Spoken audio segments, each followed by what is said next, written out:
ꯅꯨꯡꯁꯤꯖꯔꯕ ꯃꯔꯨꯞꯁꯤꯡ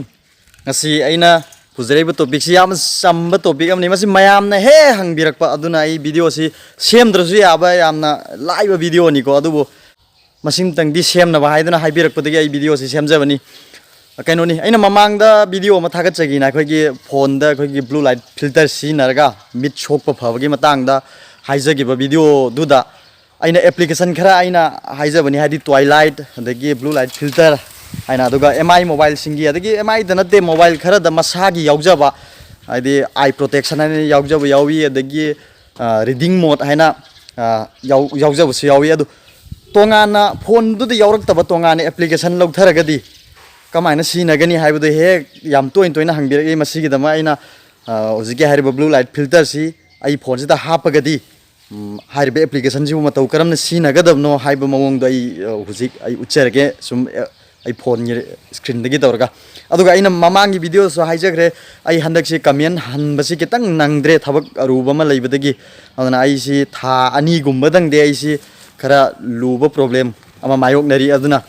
tha ani sigi matung dagi ai soidana mayamgi hangbirakpa comment mayam sai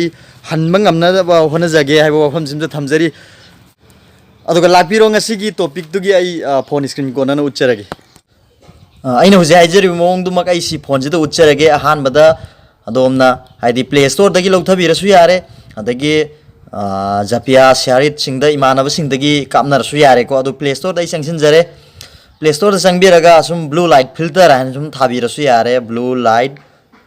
to blue light blue ta thabada sum blue light filter haina thola ko sim si sangsin bi basum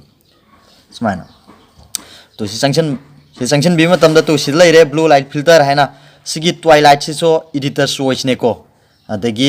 sigi blue light filter si so editor choice ne ko agoi application logthabi matam da yaring ga sigi editor choice hai si khan bi sigi editor choice si da pi sing si sina yaring ga koi ge google na recommend to ba du gumba application sing ni editor choice an lai sing ja du pare si logthara su yai aduga sigi twilight blue light filter si logthara su yai adu ama hek haibadam chap manam ngakte ai si logthar jarage blue light filter si sima to magi mi kya na download to rating kya am leiba adi mi kya mukna download to wa haibna sing madu tu sida leire rating 4.7 ni mi si ame ma si ner si smani yeng biraga si pare install to biro se smani install to bul lore matung da masi open to biro application ji si song sum in biraga smana si got it si nambiro aduga sida nambiro si permission si application si permission okay to biro yare aduga si okay to ga back to biro si to sumaina leiragani sidai da ani piri dana se mayam nembio si lekhalaga na masu si ngangsel halak peine si hanai masai normal masu si lekhalaga na singang hanba si leitharaga na mamba ngan bagini phone masagi ona leithabada kwaitagi mamme haiba saruk tu manam ka hen sin leitharak bada hen mamgane absi phone sina leithaba loirabdu adu sina magi brightness si leitha gini sina magi masu singang silan bagini sigi masu smana ngangsin basida sina biu yarim kai phone sina matam da mid chok tana bagidam aduga hujik leir si masu ni sigi masu do henge yai sigi masu do henge yai si color ju henge yai si color ju henge yai smana adu di ai sai apam bada khanbiro si masu khan basim disi to aduga sina leiri masu do hena dark oisinam si masu ida khalasu si leitharak padi tu si masu da khalasu si leithabda tu sumaina si masu da khalaso so leitha sma sigine sina ainu je haijare magi brightness kini aduga sina magi masu da hena dark oisin hanamni si tu off to ba on to ba sumaina si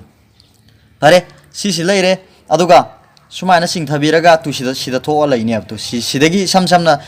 phone sigi sumaina home leir sida si off to ge hai matam da sida off to re mai machu